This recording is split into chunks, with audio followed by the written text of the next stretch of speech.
Greetings and aloha. What's going on? It's Mike's from LiveMyAssOff.com along with Robbie from Walking in My Shoes, Thailand. Hello. And we are collectively the spot, ladies and gentlemen.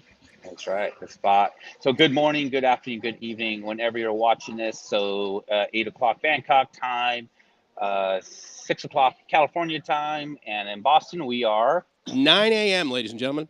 9 a.m. And then I am live in the Philippines, and it is not. And you guys, what's funny is I just now had to look to see what time it was. It is 9:01 p.m. So welcome to our show, and we don't have an official name yet, so we're calling it the Spot Talk Show, I guess, right now. And we are. I don't even know what we're gonna call this. So we're doing some cool, fun stuff, and yeah, thank you for joining in. Whoever has joined in. Oops, what did you just put up there? So here's another thing, guys. So if any of you watch my shows, you know that there's always like this neat sort of little geeky technology piece that happens along with it. So Robbie and I right now are like messing around with this, our in-browser solution. And so Saved is a T-shirt Philippines brand. Is that what you're wearing right now? You're wearing a Saved T-shirt? That's right. I am not wearing my Saved T-shirt. So just so you guys know, Saved T-shirt brand is by a group of young Filipinos who, by the way, I am here with not right this second, but I've been with all day long. You guys will get a chance to view my videos on Walking in My Shoes. I will be shooting a video about this group of awesome young people, and Saved is their branded T-shirt brand, which you can only buy in the Philippines, but I want to give them a huge shout out. They are great branders. And what's cool about them is one of the team leader, Shaquille, Shaq baby. There you go. I know. Huge shout out for Shaq. He's one of their designers for the Saved product. But what's even cooler, he was one of the designers for the Spot. Yeah, he did the mighty logo over there. I'm gonna get more accurate with my point thing. You can point there, or I can just like that. There we go. Look at what up, technology? How you doing there? That is cool. So you guys, if you guys want to leave a chat in the comments, if you did good, you did bad, maybe Shaq's watching right now. If he isn't, he's going to watch later. So if you're watching, buddy, great job. And I just want to give him a huge shout out. And you guys, part of this station is about you guys. It's about the people who are watching this, the people who are going to watch it. It's about the sponsors of this program. Mike and I had a great conversation. We really want to grow this for you guys. So, Mike, if you don't mind for about a minute here, basically this channel, and help me if I'm wrong, is about, for me, I'm an expat wanting to live abroad from the United States, and I'm on my journey, and Mike guiding me through my journey, and you guys are going to witness through here on the Spot, and we're going to end up being a regular 8 o'clock morning show.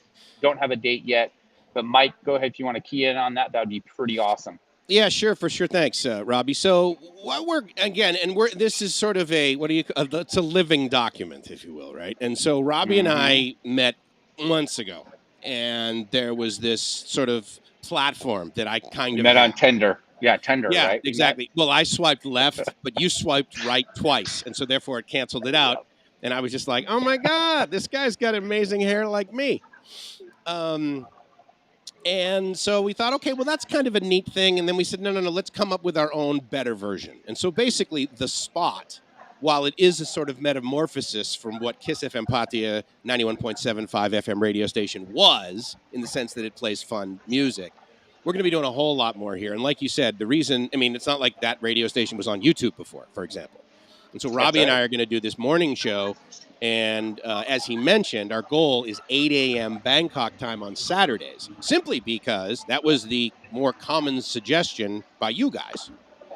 And so we're going to do that. Robbie's now in the Philippines. I'm in the Boston area right now. And then soon we're going to be switched on different sides of the world. But the point is, as Robbie mentioned, there's enough people. And when I started my YouTube channel like years ago, I thought, okay, I've done all of this stuff. Everybody's done all this stuff. Everybody knows how to wake up in the morning. They have a list. They're going to move to Thailand, and they're going to be there in less than 30 days. Not the case. Everyone's got their own path. And the neat thing is that I can sit here and I can talk about my path and what happened like 5 years ago. But Robbie's doing it right now. And the beauty of that is that you guys are going to be able to listen to his experiences. I'm going to be able to share some of my historical experiences, as well as my current travel in Southeast Asia. But he's also going to be able to be like, guys, I just did this right now. Important safety tip. Whatever you do, when you're entering the Philippines, now that COVID is sort of over, in fact, we're going to talk about that here in a little bit.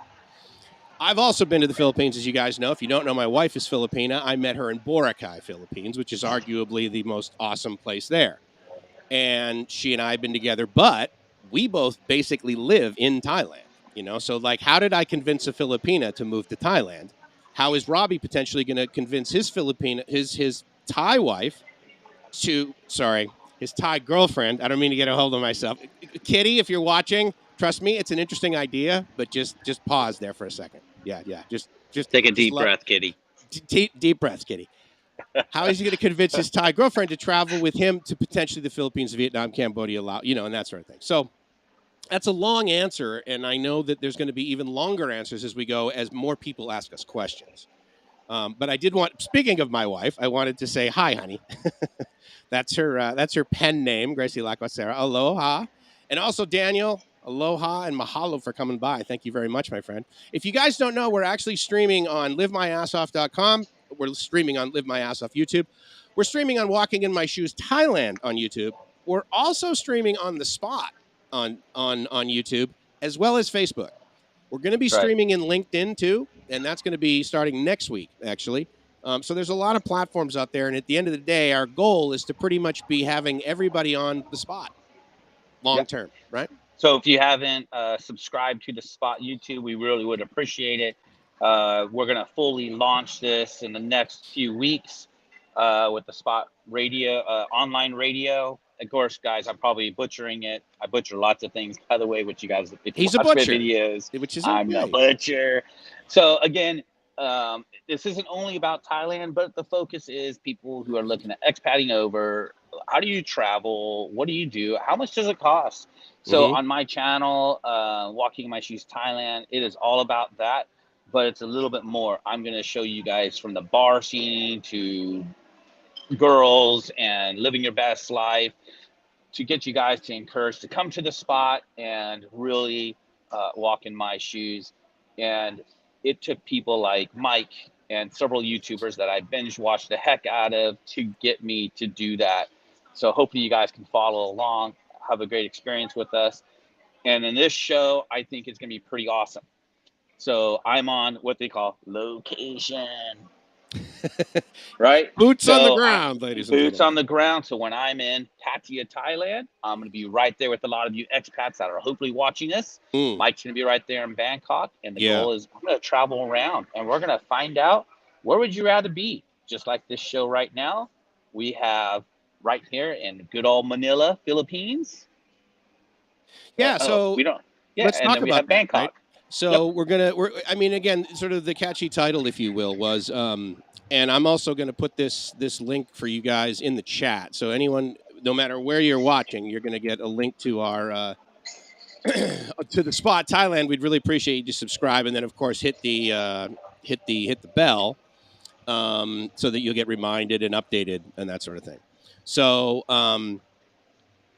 with Robbie currently in Manila, we were thinking, okay, let's do a Thailand versus the Philippines. So I'm obviously not physically in Thailand, but I have a lot of experience in Thailand, as does he. But Robbie, what I wanted to do is I wanted to start, I think, with like how you got there. In other words, like physically you flew in. Okay, anyone can do that. But I mean, what was it like getting there right now? Mask on, mask off, tests, that sort of thing. So walk us through, like, a few days before you left, any prep work you needed to do, or did you just buy a ticket and take us to where you're now sitting in a lobby of a 5-star hotel? And I'm going to show you that lobby here in just 2 seconds there. So, okay, guys, so this is kind of what happened. I came across, you guys know my goal to live in Thailand, and I have to do business. I have half of my team who are Filipinos, and on this trip, one of the goals is to meet them face-to-face, work on training seminars, all that kind of stuff, which you'll be able to see in my videos on my channel coming up here in the next few days.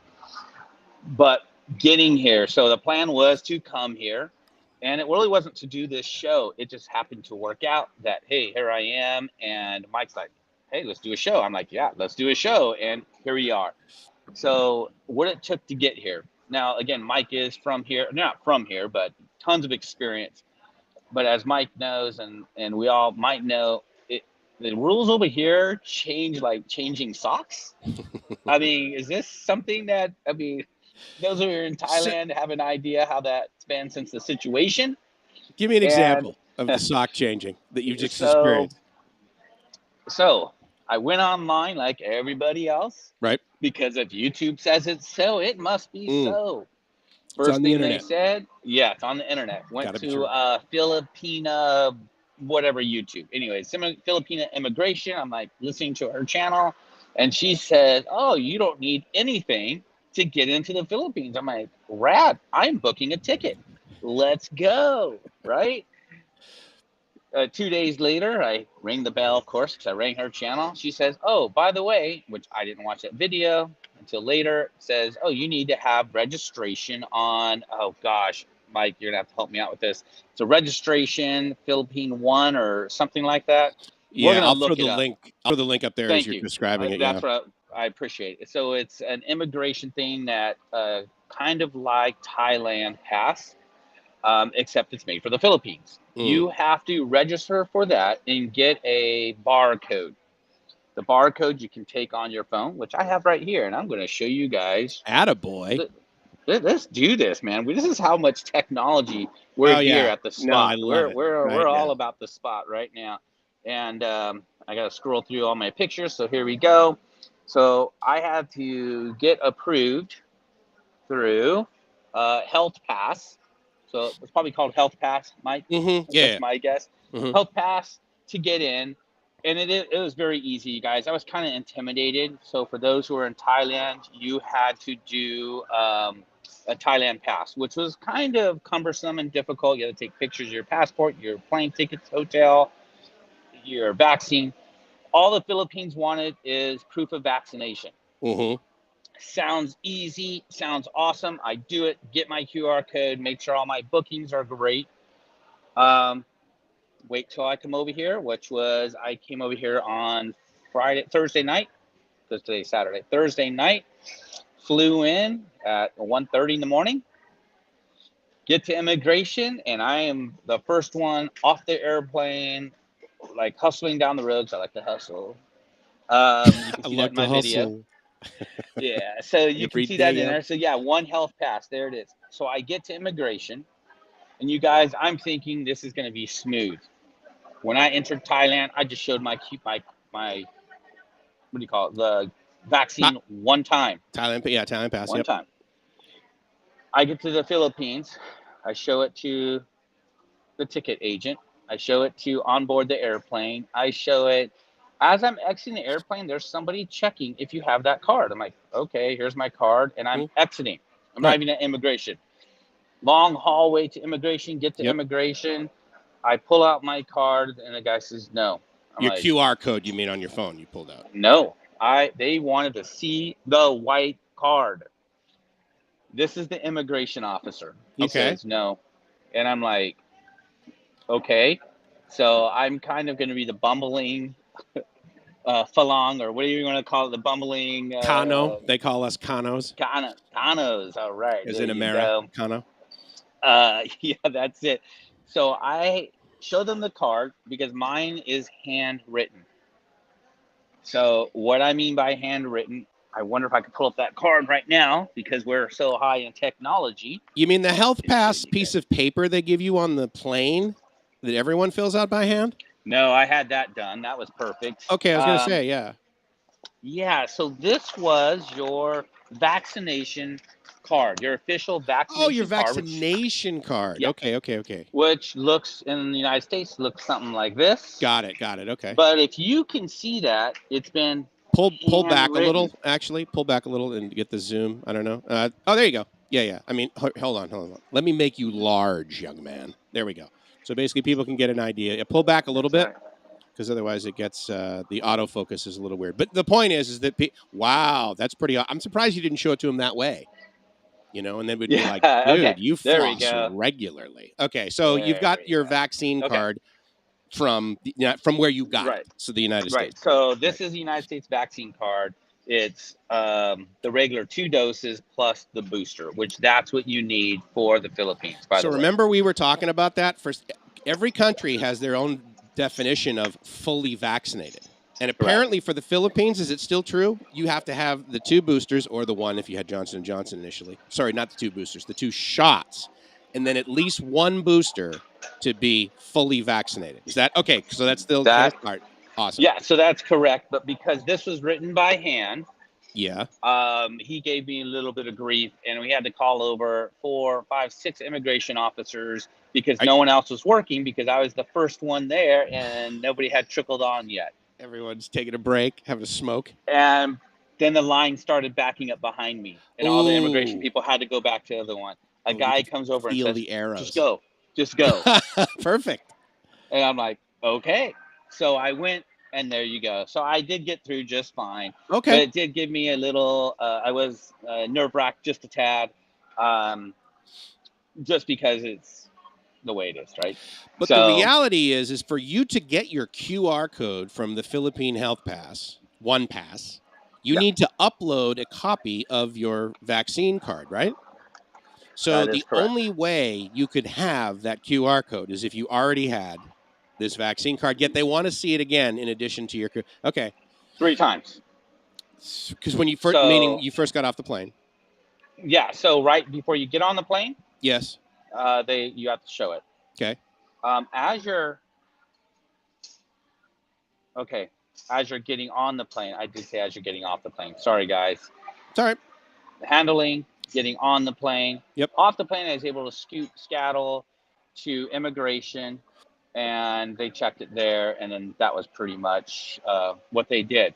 So that was my experience at the airport. It wasn't a bad experience. I don't want to scare anybody, but the whole point of this is just kind of, it wasn't as smooth sailing as I might have thought it was. Right. And again, this is the Philippine way. Thailand has their way. United States has their way. So I'm just giving you the experience currently in the Philippines. Right. So now we're at 2:00 in the morning.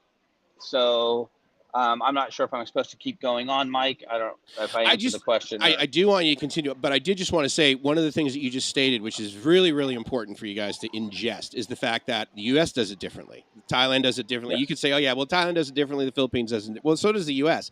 Additionally, every now and then you're going to get an immigration officer that's in a bad mood.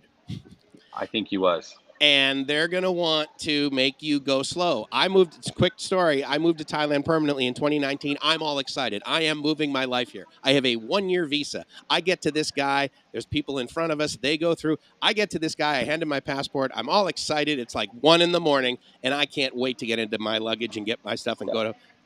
And he is on his phone watching a movie and took easily 15 minutes to give me the stamp. And what am I going to say to the guy? Come on, buddy. Speed it up. Speed it up. That's not going to... And I'm like, you know what, dude? I'm in Thailand now. I can wait for the rest of my life. I love this. But it happens. Yeah. Now, so then... And to be fair, as far as my experiences go getting into Thailand, into the Philippines, not only have I been there by myself, but I've also been there with my wife. Right. And so I would submit that if you're traveling with a Filipina or a Filipino for that matter, they're a little bit more welcoming because you both go up to immigration at the same time, like as a couple, So that's a little different. Anyway, so you're through. It's 2 a.m. and you don't have luggage, right? You're a carry-on guy. I'm a carry-on type guy. So I like doing things very fast, get in, and then relax. So one of the rules I've learned from also Mike, guys, I think he said this in one of his videos a while back, is for you to really enjoy this, you have to be patient wherever you're in Thailand. Yeah. I want to say it was one of your older videos, and maybe I'm wrong, but I believe during one of his gratitude attacks about not complaining, because if you are an impatient person, Thailand isn't the place for you.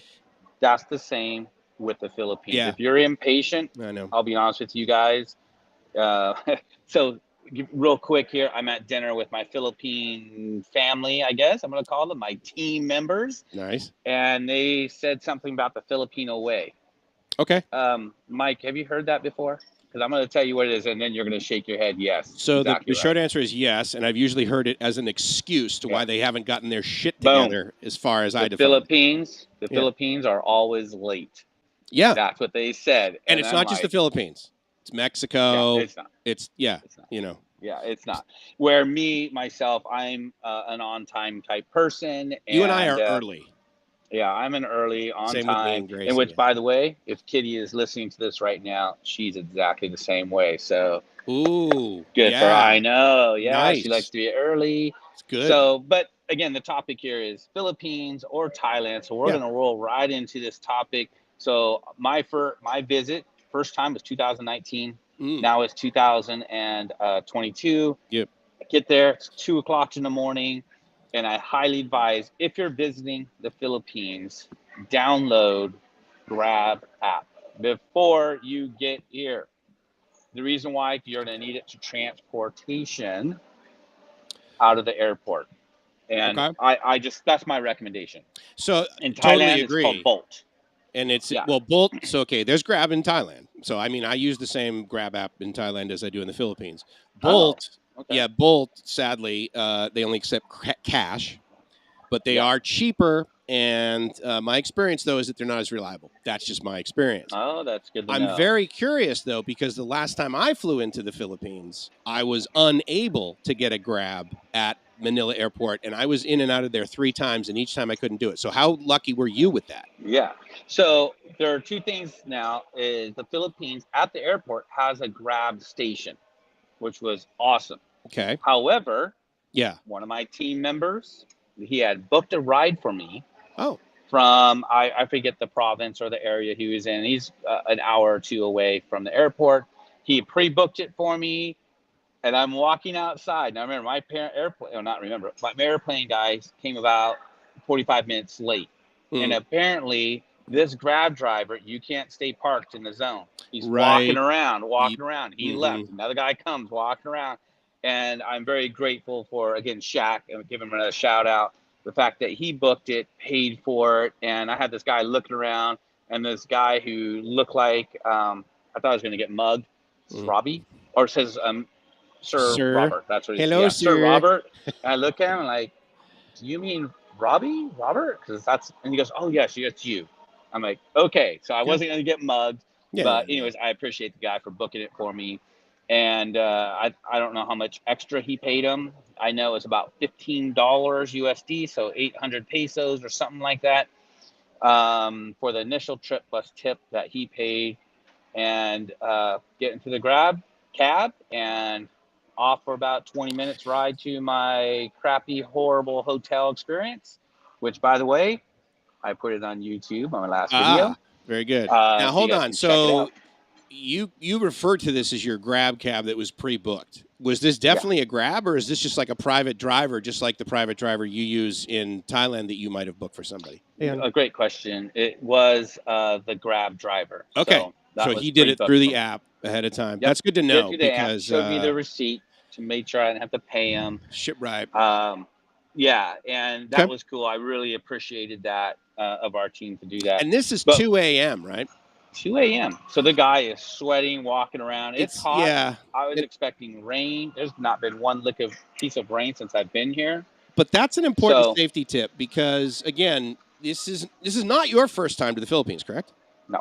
Okay. But for a lot of people that watch our channel, that send us individual emails and that sort of thing, this is their first time out of North America. A lot of people will be like, oh, yeah, I travel internationally. I go to Canada. Okay, well, spoiler alert, you're just going to the 51st state, basically. And there will be some videos that people will watch that will give them the impression that if you land in Manila at 2 in the morning, you're going to get swindled, you're going to get a thing. And yeah, look, that's possible in Boston, okay? But I will say, if you have the ability to do something like Robbie did, for example, which is book someone to pick you up ahead of time, and there are a number of ways to do this. Robbie, actually, a little later on in the show, is going to give you an example of who he uses in Thailand, right? So Bangkok, Pattaya, that sort of thing. I also have a suggestion for you guys, too, but it doesn't matter. We're not going to have competing people. He's got a great solution, so we're going to go with that. But if you do have the ability to just, like, reach out to a friend You don't have to have an entire team working for your company in Manila, but if you can do that, it's very helpful. I will say that probably 50% of the Airbnbs that Gracie and I have used in Manila, they offer that service. They're like, do you want us to, yeah. And they're just like, and instead of like 800 pesos, it's like 1,000 pesos. It's like, whatever, dude. I'm more than willing to throw $4 at something so I don't have to worry. Yeah. So that's great. Okay. So the guy takes you to your hotel. Walk us through Takes that. me to a hotel. I booked the hotel using Agoda. So again, another recommendation, both Mike and I said, hey, use Agoda. Yeah. Booked it in Agoda. I was warned in the Philippines, if it's 3 stars, it's going to be 3 stars or less. If it's 4 stars, good luck. Book the highest quality one. And I would tell you guys, I did not do that. I'm thinking, I'm coming in at 1, 2 o'clock in the morning. I'm just going to book a pillow to sleep on, and I don't care. Bad choice, Robbie. You now care. Bad choice. Cheap Charlie, bad choice. Yeah. Okay? No, it wasn't a bad choice. So I go into this hotel, the Manson Hotel. Just kidding. It's called the Oyster Plaza in Manila. So going to the hotel, like an oyster plaza? It was pretty bad. Bad odor. I wasn't sure if the sheets are even changed. The water in the bathroom had puddles. You're joking. The staff were no, I am not joking. Like your bathroom in your room had water on the floor? The bathroom, yes.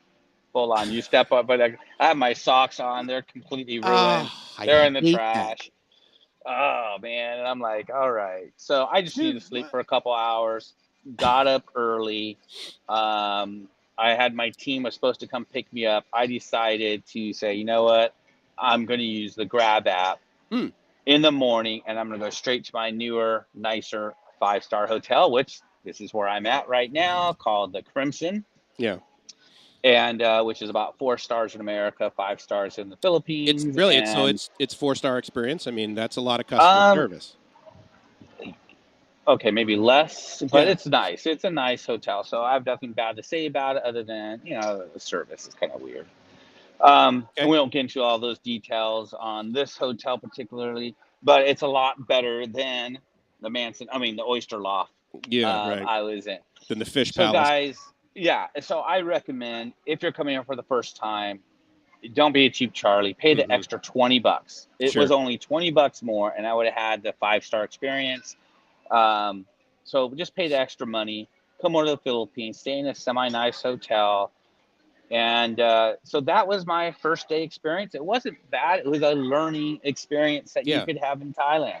Again, we're going to compare, Philippines and Thailand, and then we'll go from there. Let's also compare to, I've never spent any significant amount of time at all in Europe, anywhere in Europe. And obviously I'm Canadian, but I didn't spend a whole lot of time up there. But for the most part, let's say for the sake of argument, you and I are Americans, okay?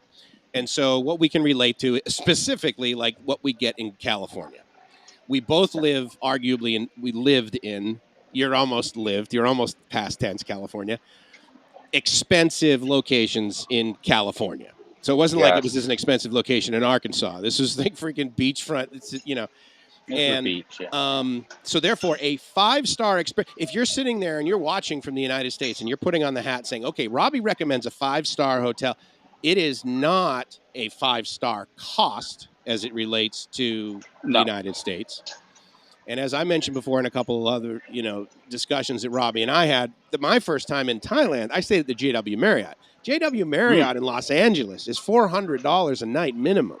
Oh my God, more now, which is like 13,000 baht, or basically 20,000 pesos, okay? So realize that everything is relative, as our buddy Albert Einstein always said. But the reality is that it is so easy to get over disappointment proactively in the Philippines. This is just my experience. By what you will likely refer to eventually in the Philippines as overpaying. It is overpaying in pesos, but is ridiculously underpaying in US dollars. So I would invite you that when you do go to the Philippines, mentally spend in US dollars. Yes. Because you're like, you won't regret it. Quite frankly, that's the point. Yeah. Because you can always say to yourself, okay, well, this was kind of lame and the customer service, but, I also had, 17 people in my business meeting and it was $200, big deal. So And when I say the extra $20, had I booked an extra night here at the Crimson, it would have been only $20 difference. And this is the hotel where I'm doing my conference at for my business here in the Philippines. Right. And it's a nice stay, very comfortable bed. I do recommend the Crimson for the price. It's about $60 USD, maybe $70, but not anything more than that. Right. They actually upgraded my room, which is really nice of them. And so you're at about 3,500, 4,000 pesos per night. If that's the conversion. Sorry, guys, I don't know the conversion. The short answer is 50 to 1. I'm sure it's like 51 or 52, but I always, in my mind, my mind, I always do Thailand 30 to 1, and in the Philippines, I always just do 50 to 1. So perfect. So so good, very reasonable. $70, and go to this great app to do for either country. So, and Mike's gonna hopefully agree with this. When you make your choice, go to both countries. Use the same app, and you'll see the flexibility. Go to the country. Go to the Philippines. Please come check it out, and then that's really gonna, maybe help you make your decision to live your best life. Philippines, to me, super beautiful. It's islands. You could rent a beach house for 400 USD. I don't remember the name of the El Nido, I think it is, or something El Nido. that. So, yeah. It's a city in Palawan, the island of Palawan. Oh, man, so awesome. I mean, how beautiful it is. Go to these destinations. Go to Thailand. Kind of you do your own comparison. And I'm sure Mike and I, again, this show is about, hey, let's compare the two. So I guess, Mike, 10 years expatting over, I'm the newbie. Can you give us kind of the lowdown, what you chose and maybe the why? Maybe a piece of it. I know that's a long 8-hour show right there. In the Philippines, yeah. you mean? Yeah, so what you chose and what's the why? I mean, your wife is Filipina, and I'm thinking, holy crap, this guy's choosing Philippines. Why? Yeah, totally. A lot of guys are like, oh, he's going to go live in the Philippines. It's like, no. So I agree. There are beautiful places in the Philippines. Palawan, the island that you spoke of, where the northern city is El Nido, which is very touristy, sort of. It's got like a little bit of a Lululemon cafe feel to it. It's also got some pretty nice beaches. I will tell you that in my U.S. dollars for my birthday in 2019, I think, I rented an island off of the coast of Palawan. What? Yeah.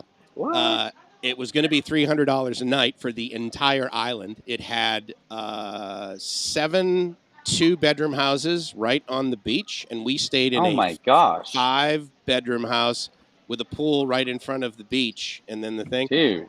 And the gratitude attack. And indeed. Oh no, I have to share the video with you, dude, because I seriously had an absolute gratitude attack. I'm on top of this mountain, which is one of the caretakers took us up to the top of the mountain. The point is that there is absolute beauty for the amount of money that you will never be distracted by. And so, because again, $300 a night, right? My Filipino wife, she's like, this is ridiculous. There's no friggin' way. We could buy one. Let's buy one, dude. Right. 15,000 baht a night. Are you crazy, right? And so, but the neat part, the quick answer is the reason it wasn't distracting at all is about 2 days before we're supposed to go there, the guy that owns the place, he sends us an email, Mike, I'm sorry, I can't have you come because the generator's out. And so there's no electricity. We can put you up at a 5-star resort in another nearby island, which will be totally fine. And of course, I'm an only child. And I think to myself, so you mean I have to go to another island and share it with people? Right. And spoiled brat. Spoiled. Oh yeah. Big time, dude. And so, listen, I wasn't spoiled. I just got everything that I deserved with the exception of a plane and a pony. And I said, dude, I'm an electrical engineer. What's wrong with the generator? He's like, no. We've already ripped out the motor. We sent the windings in. We can't get us. And I said, all right, well, I tell you what, can I still come over? And he says, sure, but I can't charge you for it. That would be horrible. So we stayed on this island for 3 nights for free. It was amazing. In the morning, they climbed up the coconut tree, lopped off $300 coconut, still? let it fall. $0. Oh, man. But it would have been, because it was on Airbnb, it would have been $300, $350 a night. So there's beautiful there. Now, Gracie and I met in Boracay. Now, if any of you know anything about Thailand, then you probably know about Phuket. Not everyone in the world knows about Hua Hin and Koh Samui even, or certainly Koh Phangan unless you're a full-on raver kind of guy, full moon party. Everyone's heard of Bangkok. Most people have heard of Phuket. And in the Philippines, pretty much everyone knows about Boracay. Boracay is arguably one of the most popular and very, very beautiful, very tiny islands. But the west side, the White Beach, is absolutely gorgeous. And that was where I basically ended up going. The reason I went to the Philippines is because after going to Thailand for a few years, a really good buddy of mine says, dude, you got to come over to the Philippines, meet me over here. So I flew in and I went and met him in an inland city, which is about 2.5 hours north of Manila, called Angeles City, which is an absolute dump. It's a total very popular area. Very popular area for guys that like literally couldn't even get laid in Thailand. And it is gross. It is really gross. And it was right next to what used to be a U.S. Army Navy base or whatever, probably Clark. And but it's inland, and I'm like, dude, I'm in a country that's made up of almost 7,000 islands, depending upon the tide. Actually, it can be more or less. There you go. And I'm inland. What the hell? It's like moving to California and saying, dude, Barstow's my place. I am heading all the way west, and I'm going to get myself a double wide. I'm going to park that baby. So anyway, so I said, dude, I got to get out of here. There's got to be. And he goes, oh, go down to Boracay. Everyone knows Boracay. So I flew into Boracay. Game over. I was just like, oh my god, this is awesome. So I highly recommend you go there. It has been upgraded since I've been there. They have an overpopulation of tourist problem. Boracay. Boracay is the name of an island in the Philippines. It is north of the big island of Panay, right? Isn't that the name of the island, honey? What's the name of the? He's talking to Gracie. I'm talking to Gracie, my Filipino wife. What's the name of the island just south of Boracay? The one that you're on, the whole island. No. The island south of Boracay, the one you live on. Panay. Okay, I wanted to make sure I was pronouncing it right. So Panay Island, all the way in the north, is Caticlan Airport, and you take Caticlan Airport, and you basically take a boat over to Boracay. But it's gorgeous. Now, the neat thing about that was that it gave me a really big contrast. And like you, I had already been to Thailand a few times, and I went over there with a level of, okay, I had some expectation, but I had to throw in some patience in there for sure. And as is mentioned, we could talk a little bit more about what Daniel mentioned is, there's tons of island hopping tours from Boracay. It is a very popular kite surfing spot, depending upon the time of year. It is also a very popular snorkeling spot. So and if you go there, you will absolutely concur with Robbie that the Philippines is gorgeous. Gorgeous. So I would go there. Now, my experience overall with the entire Philippines is that it has a lot of room to grow. It has the sad title of having the worst internet in all of Southeast Asia. Keep in mind that Southeast Asia includes Laos. Wow. And so, so that's sad. Dirt Road, Cambodia. Now, absolutely, Cambodia. Now, where you are in Manila, you're in the city. There is fiber internet available all day long. And so keep in mind that with every statistic, right, there's a certain level of flexibility. If you're in Makati, the internet is decent. If you're where you are, the internet is decent. If you're where your team is that basically lives on the internet to make a living, the internet is decent and you can get decent fiber optics. And you upgraded this internet, right, for literally less than $2, right, to get the better. Yeah. And 100 pesos. 100 pesos. And if you guys have ever seen me do live streams with like Rike or that sort of thing, Rike's internet always gets jittery. But Robbie is looking, awesome, right? And so, I look dapper. He does, actually. He looks pretty dapper because of his T-shirt. And so with that, you are making use of probably one of the things that I think the Philippines is really famous for in general, which is great customer service through, I'm going to put it in air quotes, call centers. You haven't employed a call center, but what you have done is you've employed Filipinos that are talented to work online for you. Yeah. And I would really invite people, especially companies that are thinking we should really outsource our customer service to India. Do not do it. Go to the Philippines. Go to the Philippines. The Philippines has excellent English-speaking people that are ridiculously polite, that have a great customer service and fairly decent work ethic, quite frankly, provided they're given some direction, okay? Yes. And you do that, this one guy that I've been able to work with on Robbie's team called Shaq, he is a brilliant young man. Yeah. And given the right amount of direction, he is going to be a brilliant father, a brilliant mentor, a brilliant older brother, a brilliant son kind of thing. I'm sure he's already in that category. Just ask his parents. But the point is he's learning along the way, and he loves learning.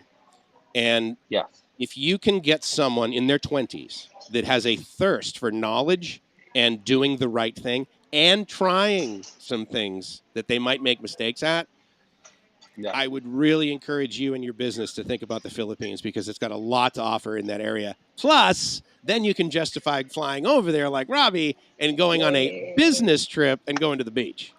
That's right. And you guys all know, again, my plan is I'm setting up my own business to retire full-time in Thailand. And part of that is hiring the right people, putting together the right team to where I can still make a good living. Because as a business owner like Mike, we don't get the typical retirements and 401ks. We got to do it ourselves, but it's doable. Like Mike said, don't hire the Indian. I mean, obviously from experience, I've been there too. Yeah. So I hired, I have 5 full-time Philippine digital content creators. And again, they're amazing, and they make it so I get to live in Thailand. They're part of the team, along with my 5 team members there in the States. And together they make it so I can live here. So I'm very grateful. And by the way, guys, that is a total gratitude attack. Thank you guys for just making this happen. Makes me feel warm and fuzzy, regardless of all the airplane travels I have and issues with the Philippines. It makes it worthwhile. Tune into some of my videos coming up on walking in my shoes to meet the team, and you'll see what Mike was talking about. Great English, educated individuals that honestly, they love their country. So that brings us to this whole comparison. Yeah, this brings us to the comparison because I was asked recently, why don't I hire Thai people? If you love Thailand so much, you've made it your choice, why are you hiring Filipinos over Thais? And that's a great question. If I can take a quick moment, this is one of the reasons why people choose the Philippines, is there's this English barrier that you don't have here as much as you do in the Thailand. So meaning, like Mike said, they speak English for the most part, and really great English, better grammar than me, by the way. It is, except they keep because calling you should have said better grammar than I, by the way. Better grammar than I. And these guys are just amazing. I have a young girl who's watching the video right now who watches this, and she's 19 years old, and yeah, pretty amazing, the fact that she's perfect English and kicks butt, and it's pretty hilarious. I'm like, man, you guys are smart. And it's not to say that the Thai girls aren't smart either, but their English isn't quite as well. But I chose Thailand for other reasons, and I would love to get into that, but I think we're just about time for a break here. Yeah, we're at about 43 minutes. And again, you know, we're doing a Thailand versus the Philippines thing, and obviously because of Robbie's locale right now and that sort of thing, what we're going to do is we're going to take a short break, and when we come back from this, we're going to talk a little bit more about the Philippines, and then we're going to go right into Thailand and our experience with Thailand, the pluses and minuses, and then what we'll do is we'll basically do a pluses and minuses thing. Comparison, pro and con, proactive. Yeah, absolutely. I love it, guys. So stay tuned. Guys. Talk to you guys in about 90 seconds. Greetings, aloha. What's going on? It's Mike from LiveMyAssOff.com. Just wanted to thank you guys for coming by and engaging basically with the live stream. It's really great to be able to answer your questions. It's an honor, quite frankly. And so one of the things that I wanted to touch on here as we do a quick little break, there's the Live My Ass Off YouTube channel, which Gracie and I are grateful that you guys watch, and hopefully the recent videos have been informative and fun. It's been fun for me to do it. I'm definitely going to ramp up the number of live streams that I do, but this one here specifically to address one of the questions that I get from a lot of people, which is What's the spot? And so the spot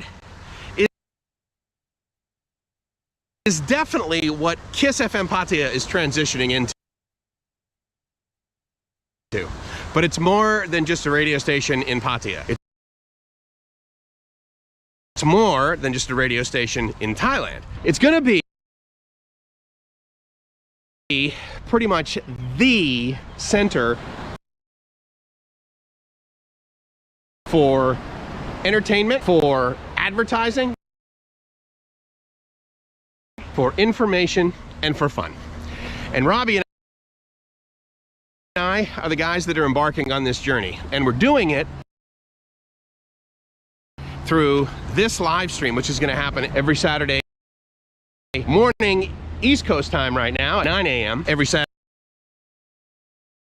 evening, which is 8 p.m. Bangkok time, 9 p.m. in the Philippines. But oh my God, guys, I am so sorry. That is really, really offensive. And you guys know that I don't have a whole lot of tolerance for that. So what I'm going to do is I'm going to get the hell out of that break. And sorry, and apologize profusely for that. Robbie's taking a little bit of a break too. And when he comes back, obviously we'll get back into the topic.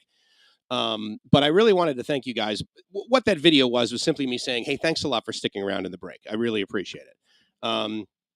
But the next thing I wanted to say is that, you know, as we're doing this spot thing, a couple of times we've talked about, you know, what we're doing with it and that sort of thing. And so this is one of the things that we're doing with it. And what we're doing is basically having a discussion at least once a week. And we're going to do it Saturday mornings, Bangkok time. Right now we're doing it Saturday mornings, Boston time.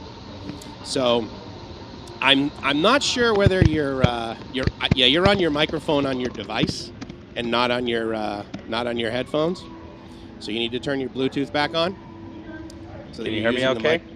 I can, but I can't. I'm hearing you from your laptop, not from your Bluetooth headset. So just use your Bluetooth headset for the microphone and the speakers. All right. And then we'll be good. Yeah, you're picking up a lot of ambient background noise, but that's okay. Just make sure you choose microphone for your earbuds there. Yeah, I know, and I really hate that test. Thank you very much for letting me know. And I only saw it on the tail end of it there, so I stopped it early. What I'm hoping though, because Robbie actually did a really cool commercial, if you will, and so we're going to be showing you that a little bit later. But can you set the microphone to your earbuds? Oh, am I still not working right? No. It is. Well, give me 1 second, guys. You're getting a lot of background noise. And how about right now? No. It's still, like, in other words, if you tap your laptop, I hear it go tick, tick, tick, tick. So, but best Philippine beaches beat the best top. You think so? I mean, it depends. I got to tell you, dude, I was in Phuket. And so now you're using your laptop for your speakers. And so therefore it's going to echo. So you need to use your earbuds. Otherwise it's going to come back. And so, yeah, so great question, Tess. So the short answer is no. I do have a condo in Bangkok. Robbie has a condo down in Jomtien. And we will both be back in Thailand a little later. But right now, Robbie is in Manila, still not using his Bluetooth headset.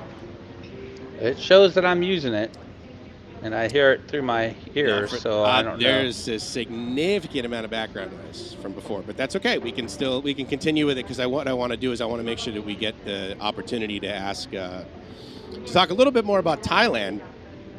And you guys are full of wisdom. Thank you, Shaq. We got to say a big shout out to Shaq. Shaq does great work, and I'm really honored to know the guy. He's very cool, and great voice. Yeah, I have a face for radio, actually. Thank you so much. And so I did want to talk about this, because this is an interesting statement. Roof Pizza, one of your listeners, I think, or one of your subs, he says that the best beaches in the Philippines beat the best beaches in Thailand. And I will say, I was in Phuket, and I was going around the island of Phuket. I got to 26 beaches, and I still hadn't gone all the way around. And it was And they were some dynamite beaches. I mean, Kamala Beach is like kind of small in the sense, but it's a great walking beach. Kata Beach, Karen Yes. Beach, same thing. And so yeah, I mean, you're smacking the microphone with those fingers when you start typing. So I know you're not using your. You think you may need to disconnect it and reconnect the Bluetooth because you walked far enough away, right, where it disconnected the Bluetooth. Yeah, I can hear it in here.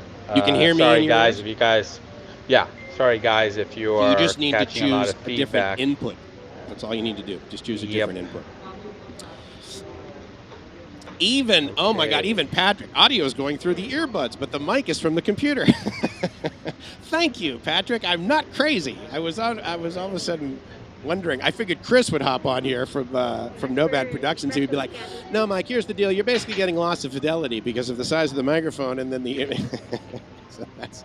So you've been to Phuket and you cruised all the way around. I mean, I got to tell you, dude, I got to think Karen Beach is a great walking beach. I mean, it's, again, you got to remember when I was down there, it was basically COVID, right? So I had the whole thing to myself. So that was kind of nice because Karen, I mean, there's a lot of people that stay in there, and a lot of times the people that are the regular sort of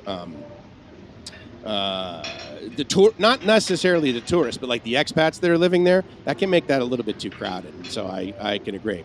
I think Thailand Beach has more to offer than the Philippines. It's an interesting question, Harriet. I mean, an interesting statement because, again, I have yet to go to all of the Thai beaches. And the ones that I've been to in the Philippines, a number of them are quite nice. Anyway, so I want to get to Robbie because obviously Robbie's got a reason why the hell he found Thailand. I mean, again, he was going through whatever he was going through. So give us a little background of like why you even started watching your first guy on YouTube do videos on Thailand, and then we'll go from there. Hopefully you guys, yeah, can you guys hear me any better at all? I can hear you. I mean, it's just there's a ton of background noise because you're using the microphone on the laptop. How weird. Okay. No. I've tried. Now, let's remember, guys, buttons. that Macs are easy and it just works with a Mac. False. Yeah, false. Okay, might have to exit and come back in to reset. Potentially, yeah. I mean, you can refresh the browser. That wouldn't kill you, but it's not going to kill me on the live stream. No. You'll come back. You just rejoin, just like you did. Enter, right? Enter scheduled. Yeah. All right, Mike will keep you entertained. So there, yeah, I might start juggling actually if you guys want me to, but I appreciate it, Patrick. As you can see, the delta in noise floor has just changed significantly. Now, the neat thing, right, is that we're getting viewers and listeners and that sort of thing from my channel, Live My Ass Off, as well as Robbie's channel, which is Walking in My Shoes Thailand. And so the neat thing about that is that we have different experiences, right? And so if you guys have watched any of Robbie's videos, you can see that he's experiencing Thailand, but he's also a resident, quite frankly. But anyway, let's go back to, and it didn't change. Yeah, there you go. That's a question. Oh, his audio's fine. Maybe he can just find a quiet spot. Yeah, in the Philippines. Yeah, let's go. Yeah. We'll go to a mall or a grocery store in the Philippines so you can find a quiet spot. Yeah. But anyway, dude, it's totally better, and it sounds like your wedding has now gotten a divorce. Oh, it's actually gotten a little bit better. Okay, it has gotten a little bit better, absolutely. So anyway, so let me go back to giving you the floor. It is. Thank you, Patrick. To giving you the floor and saying, okay, here's why I watched my first video, Mike, and then boom, boom, boom, just go for it. So wow, okay, this is pretty deep here. So again, hopefully you guys click like, subscribe, Walking in My Shoes. You'll check out all my past videos that talk about it. So this all started back in 2017, going through my midlife crisis. Really, I went through a divorce, guys. Went through my divorce, and I had a buddy of mine, and he recommended, because he saw my divorce obituary online, and he says, hey, man, you need to go to Thailand and get out of this funk you're in. I'm like, what are you talking about? So he obviously felt something more than I did. And that's when it started. His name is Tony Spencer. So if he's watching this or if he'll watch it later, I've just now called out his full name. You guys can type him in. Find him on LinkedIn. Yeah. Find him on LinkedIn. He lives in Costa Rica or something like that. Okay. So there you go. Yep. Never met the guy. That's a whole nother story. It's a great story how I did meet him online. But anyways, he encouraged me, check out Thailand. And so the deal was, book your Thailand trip and I'll come with you. I'm like, sweet. So I booked my trip in April of 2019, in April for 2019 November. Okay. So 6 months, right? 6 or 7 That's not months. bad, no. And I'm like, sweet. And guys, I booked it for a few weeks, stayed a few months, like a lot of you might, and Tony never showed up. Oh, he didn't even. So, Oh, okay. I thought he like met you at the airport and did a couple weeks and then nope, cruised home. he sure didn't come. And Interesting. he is Okay. all about Thailand. He's telling me about the good-looking girls. I'm like, oh yeah, I could use that. He's telling me about how cheap it is. Okay, I could use that. All these different reasons why I should come and visit. And he said, Robbie, honestly, one of these days I'm going to live here. And I'm Okay. thinking, wow, okay, shoot. So thus started my binge watching YouTube. Before I even got here, I started following people like LiveMyAssOff, CB Media, Chad, several other different, Foreigner Joe had just started up, I think. Yep, I remember that. And these are new YouTube channels and several others. And man, when I talk about binge watching, guys, I'm talking about 9 straight hours in the middle of the night going, drooling. Really? Just drooling. Right. So that's really how it began, how it started. I saw Mike from Live My Ass Off, and I'm like, man, this guy's my age. He's bald. No, that's not the reason why. But he's having these videos of gratitude attacks. And to me, if you're not living your best night, you're not living. And I'm thinking, dude, I can sit at home in Pismo Beach, beautiful Pismo, and be depressed all day and be miserable, make a shitload of money, crap load of money, drive my fancy BMW, and still not be satisfied with my life. Yeah. So let's move fast forward. I do my visit, ended up being 2.5 months, not 2 weeks. Loved it so much. I said, wow, this is amazing.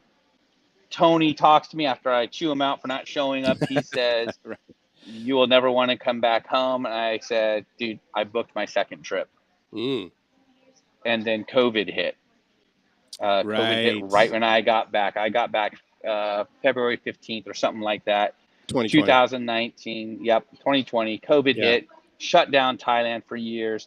You guys, I was a YouTube whore. Can I say that online? Because yeah, there you go. I'm a YouTube whore, slut, however you want to say it. Just keep going. And I'm on YouTube religiously, consciously. But what's interesting is I'm not only looking at Thailand. I'm looking at, well, heck, I love the beach. I love white sand. It's not only about the hot girls in Thailand, guys. Here's Mike. He's got a beautiful wife here in the Philippines. I'm thinking, wow, okay, so Filipinas. Sweet, let's do it. I start looking at Philippine YouTube videos. Tons of different YouTubers, guys. Tons of different reasons why you could choose the Philippines over Thailand. And it is something I'm like, okay, I got to go to both places. So, right. Yeah, I had to check out the Philippines. And I went and I stayed in Makati. And then I went to Makati. I stayed, and then I went to Lipa, the Banglas or Bangla or whatever. I always say that wrong. Down there somewhere in a nice area of Philippines. It's one of the nicer areas. If any of my Filipinos are watching it, I'm sure they'll type it in the box down below. This is near Manila, you mean? Or you went down to like about Bohol? 4 hours south where the volcano is. It's past that. Oh, got it. Okay. Yeah, it's down there, and it was absolutely gorgeous.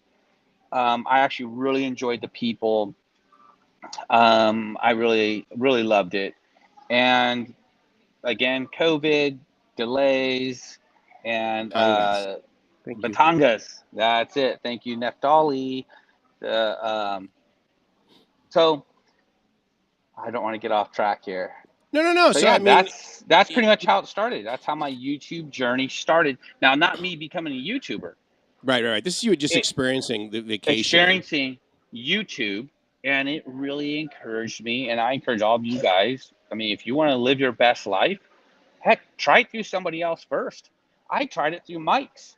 I mean, the dude's got gratitude attacks that last hours walking on the beach. It would be long, wouldn't it? You know, it's not only, you know, girly bars. Matter of fact, I don't think you have any of those videos, but that might not be his stick, is the videos, No, like it's girly bars and stuff. well, it's not like there aren't other YouTubers that do it all day, every Yeah. day, right? So I mean, that's why I really like your kind of. You're like, look, it's available, but you know, It's available, and I've gone. And if you haven't experienced the Pattaya life as a single divorced man in their 50s, I think I was 48, something like that. And if you haven't done that, I encourage you, if you come over as a single guy, you need to get the Pattaya out of you, which in our last video, we talked about that, and Mike has great stories about that. Get the Pattaya out of your system, because it does matter when choosing your place. And just so you guys know, I love the Philippines. I didn't choose it as my expat station where I want to be hubbed at for several different reasons. I think we'll be getting into that in a little bit here of our pros and cons of each one. But there you go. Yeah. Okay. So thank you. I mean, that's cool. And I think a lot of people that are like new to the channel or new to the spot, that sort of thing, you know, they're just like, okay, you know, why are you guys there and that sort of thing. I would submit that Robbie's scenario that he described is a lot more common than potentially mine. Now, mine isn't any sort of, you know, miraculous sort of thing. It was just that, you know, there had been a buddy of mine pestering me. You got to come to Thailand. You got to come to Thailand. You got to come to Thailand.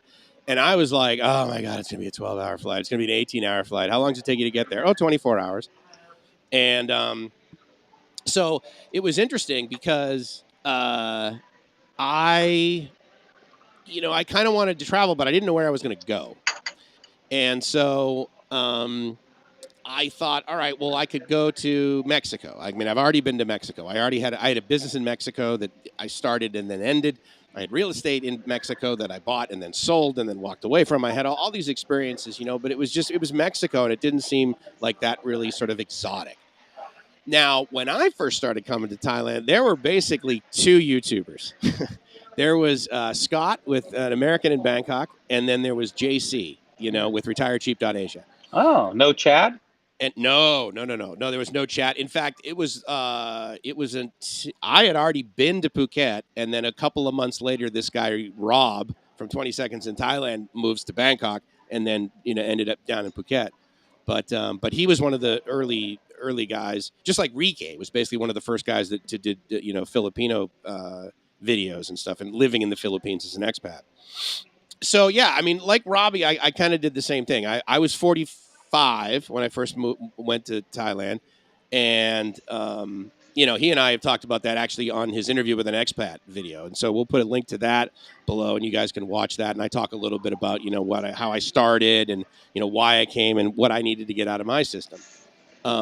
Because I mean, there's other stuff too, like Robbie is saying. I mean, there's an infinitely large Thailand that is not just Nana Plaza, that is not just the first, you know, between Beach Road and Second Road. Really? In Pattaya. And eventually you will find it, young man. But get the Pattaya out of you guys. Do it. Travel. I mean, again, unless of course that's your thing, right? I mean, some guys like love golf, and I'm like, talk about a great way to ruin an afternoon. But you know, I like roof pizza. Just so I can say this real quick, just because we're talking about stuff. Toronto to Pattaya. I know he's talking about time, but man, I keep thinking Toronto or Pattaya. I'm choosing Pattaya, guys. Hands down.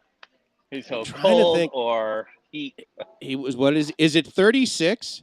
Now I'm curious, Roof. I mean, is that because from Toronto, do you have to go through BC? Do you have to like go through? Do you have to like actually land and switch planes in Vancouver, or can you go directly from Toronto to? Well, I mean, from Toronto you could go over either sea, right? I mean, you could go over the ocean, rather, Atlantic or Pacific from Toronto. I mean, from Toronto you could probably go to. You could probably make it all the way to Doha, couldn't you? And then from Doha hop to Bangkok. I'm curious about that. That's interesting. But anyway. That is a long time, 36 hours. I will tell you that the fastest I've ever made it, and then again, this is from the West Coast, so this is Los Angeles. It was like, you know, you catch the jet stream, right? So it was like 11 and a half hours, LA to Taipei. I had a 45-minute layover in Taipei, and if you're thinking, oh my God, how can I get the Taiwanese are ridiculously efficient. They are just like the Japanese. It's like, okay, we're moving you, and they know you're moving. So don't ever fear that. EVA Airlines that flies through Taipei is a great recommendation that I have. Robbie also has some great recommendations, also through Star Alliance, through United.com, which of course is ANA, another Japanese airline. Great quality customer service. Yep. So, but one of the people mentioned that Jomtien is awesome where you live now, but Pattaya is like kind of a dump. And I get that, right? I mean, there are certain parts of that, but don't forget, Pattaya is not, again, it's not just that one block. Pattaya goes way inland. People refer to it as the dark side. Yeah. And there are like single family homes in entire neighborhoods. But yeah, I mean, it's got a lousy reputation. The cool thing is that the whole rest of Thailand does not have a reputation that is anywhere like that. And you can actually like tell your mom that you went to Koh Samui, kind of thing. So talk to me a little bit more about how much more you explored Thailand. Because I know when you were there for your first trip, you did a ton of stuff, right? And we talked about that on the last live stream, which is, you do it. Here's a great thing I think that we should talk about, because this happened to me eventually, maybe not on my first trip, but eventually I started thinking, I can do business here. When did that hit you? Like, because that probably did that happen like on your first trip? Yes. I knew when my son left my house. So I went through my divorce. And it's just me and my teenage son. When he graduated high school, he went on to the military. So that left me 50 years old and making money and not living my best life. And I'm like, shoot, I'm a developer for websites and marketing. And guys, I'm not even a very good developer. You can ask Mike. I don't even know how domains work, okay? Anyways, but I'm good at business. Yeah. And I'm good at enrolling team members. And I can do that anywhere around the world. Well, heck, that's where the Philippines came in. That's where I went, okay, I'm going to try Thailand. Can I find enough English-speaking individuals to help me in Thailand? Because, heck, I'd be able to manage my whole operation right there. And I did interview a couple places in Pattaya to see, is it possible? One of the guys is a British web developer right there on the dark side. And he's like, no, go to the Philippines and do it. Live in Thailand. And sure enough, that's what I did, because I can speak to the Filipino population, and I can run my business from Thailand. It's only 1 hour difference. Yeah.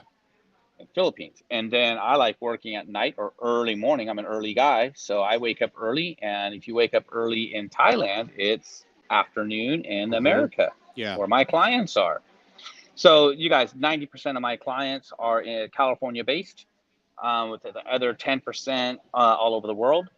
And then also working with the spot is in Thailand. And so I can do my business pretty much anywhere around the world. And again, just because that works for me and also for Mike's, it doesn't mean that part will work for you, but it doesn't need to discourage you not to come. I think it's actually great to sort of segue into, because one of the things I didn't really sort of think about is, again, it's a transition.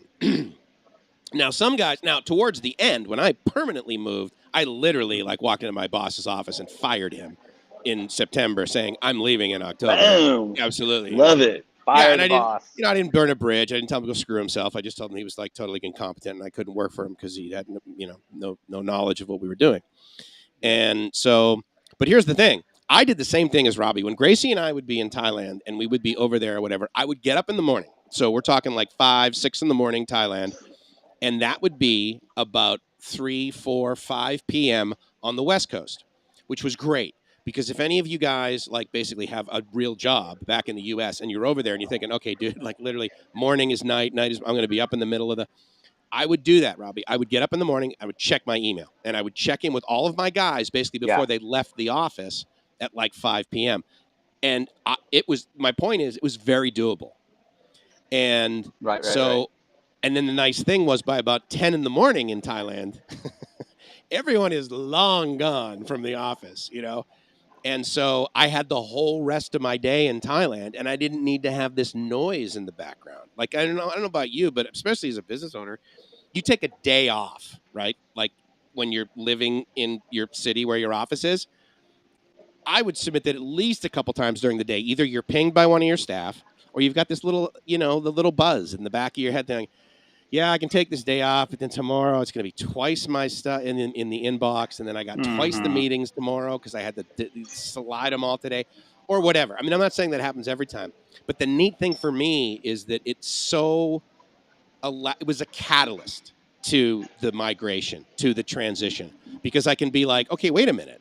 I don't need to quit my life. I don't need to tear up my damn U.S. passport and stick my chest out and wrap myself in the Thai flag in order to move to this part of the world. I can still do back there from here, and then I can figure out a way to transition what I do there to here.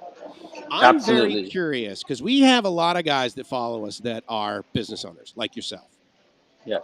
How did you find? Not necessarily. That's not the right word. How did you research the hiring Filipinos?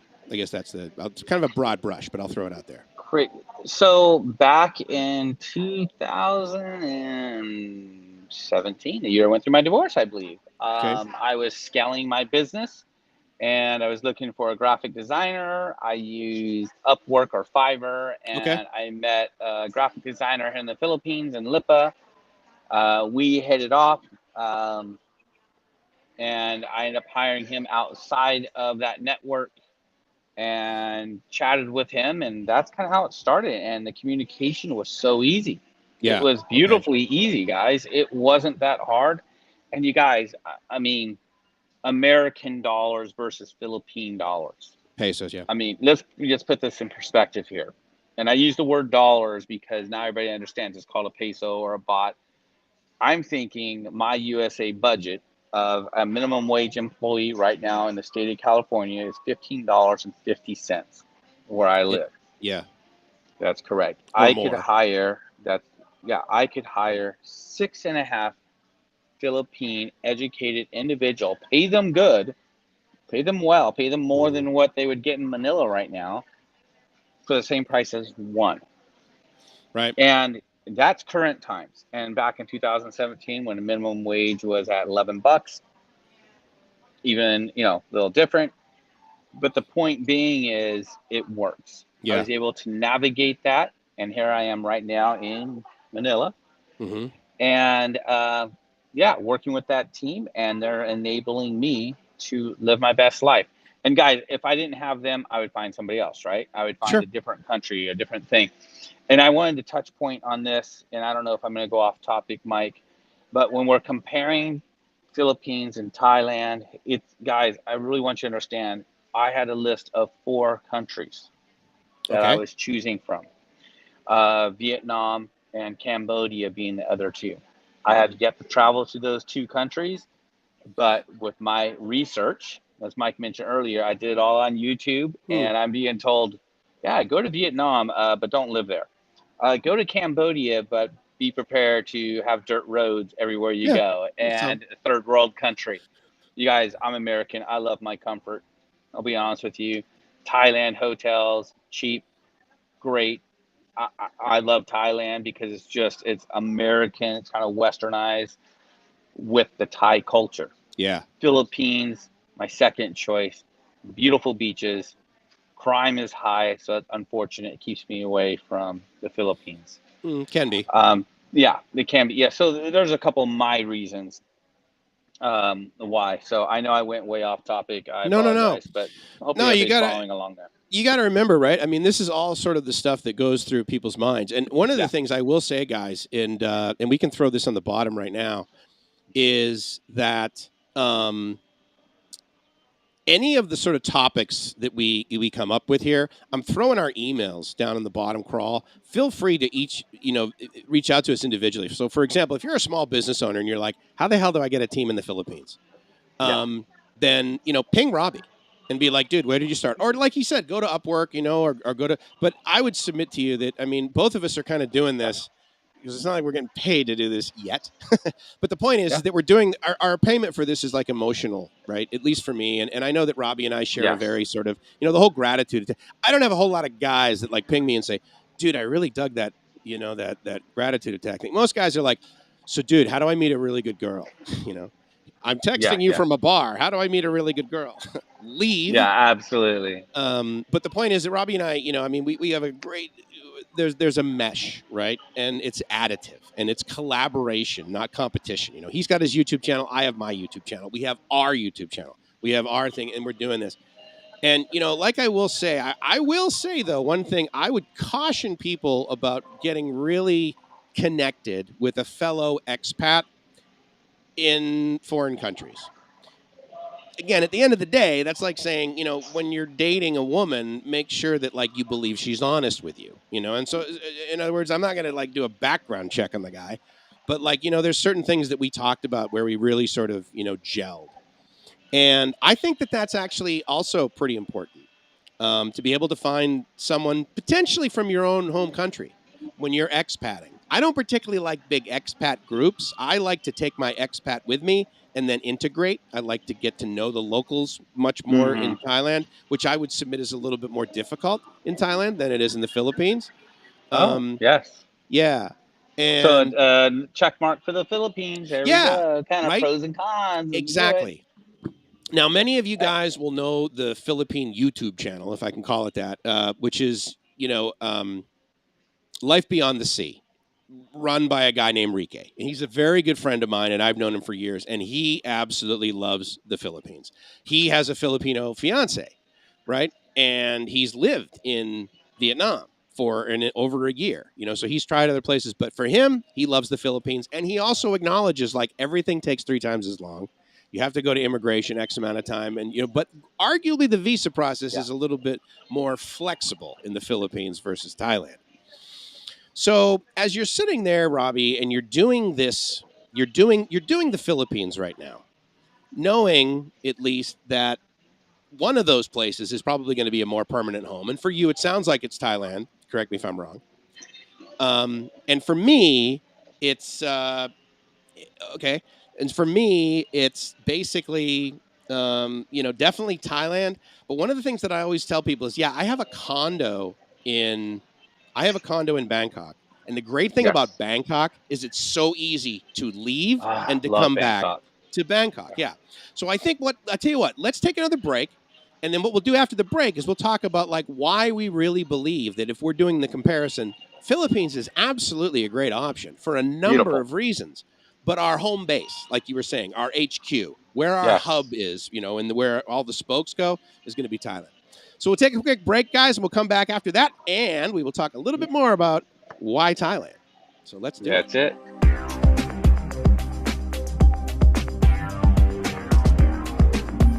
Hey guys, this is Robbie from Walking in the Shoes.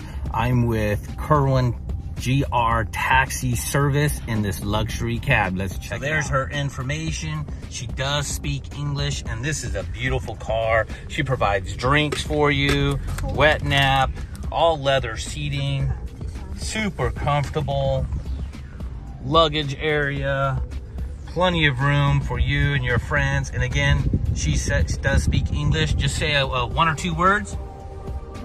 Hello. Hi everybody. I'm going taxi service car. So guys, here is the cab I'm taking.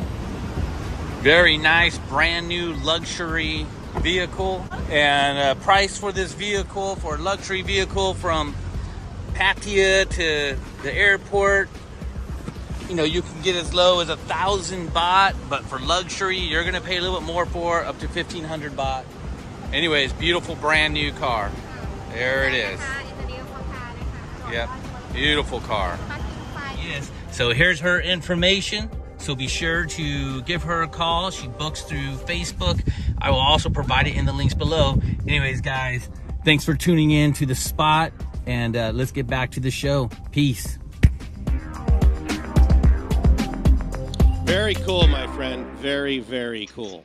Yeah, I was stoked to be able to do that. You did a really good job on that, by the way. Great. And the link, you guys, for Kerwin Taxi is right below in the Facebook little scroller we have that was going to change here in a minute. So be sure to check that out. I tell you what, hold on. Did you give that to me? Because I want to put it in the chats and blast it out to all the channels. Can you either do that by clicking chat at the top and then doing a copy and paste? or throw it in private chat and I'll do it. Boom. There There you go. it Thank you is. very much. Yeah. So what's And her it's name? also in the scroller down below. So her name is Kerwin. Kerwin. Okay. Her Falong or her foreigner boyfriend, who they're in business together. What's awesome about this taxi cab service compared to the one I have in Phuket that I use is a brand new car, by the way. I mean, we're talking 2022, fully loaded, limousine style, blacked out windows, jacks for your phone and your iPad in the back seat, its own air conditioner, heater in the back seat. I mean, it is the tits. I can say that it's the tits. And she charges $1,300 to $1,500 for that. And she has 4 different cars available. So check her out. She is awesome. And I've now given her double pub, double publicity. Yeah. And yeah. And if you guys, just so you know, we're doing these commercials and these sponsors. We're not making any money at this. The goal is to kind of break even eventually. We're actually pubbing out businesses and things that we use. Yeah. I know Mike does. I do. So whenever you see a commercial that from Walking in My Shoes or from Live My Ass Off, just know this is from experience. It's not people saying, you know, giving us money to do this. We are experiencing it from the Wombat to Kerwin Taxi Service. Check it out. Absolutely. No, that's cool. I'm psyched about that. And you know, again, guys, look, you know, my background is in radio. Robbie's background is in website design, online marketing, that sort of thing. He's got a whole team. And so, again, it's something that we kind of want to do because, you know, both of us use the word when I retire. But you got to remember, it doesn't mean we're just going to like sit around and, you know, eat through our savings and like, you know, sit on the porch and drink Country Time lemonade. I mean, both of us feel the need to be productive, you know? Yeah. And that is awesome that you bring that up. It isn't about retirement and just doing nothing. For me, it's living your best life, because if you're not living. And for Mike's is living that dream. What is the dream? I actually enjoy working. There's my dream. Yeah. I love having gratitude attacks, walking on the beach with no shoes on and going, oh my gosh. So there you go. And that's why I sold everything I have, just about my brand new BMW. Took a huge loss on that, guys. And people have asked me, that's too bad. Yeah. And they're like, oh my gosh, aren't you crazy for getting rid of it so early and you're taking a loss? I'm like, hell no, I'm not. Yeah, right. I am grateful that I got to experience the BMW lifestyle for as long as I did. And here I am in Thailand. You know what I ride now? I ride a scooter. I ride a 2017 for $50 Honda a month. Click for $50 a month, guys. Yeah, absolutely. And I can't be happier that I've made this choice. I love that comment. It says, Rob, remember when you mentioned Robbie before? I was surprised you knew about it. That is my favorite little town ever. My buddy owns a villa there. Keep this area a secret. In case you guys don't know what 555 is, that means ha, ha, ha. Real quick is I did get to tour Robbie quite extensively. I have another friend that lives down there that encouraged me to come to Thailand and choose Thailand.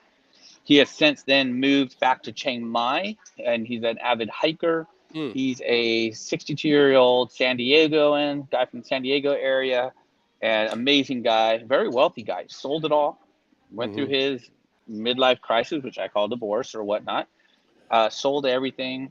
He's best friends with his ex-wife, which is awesome, but moved to Thailand, and he's living his best optimal life, and he did it in Robbie and now Chiang Mai.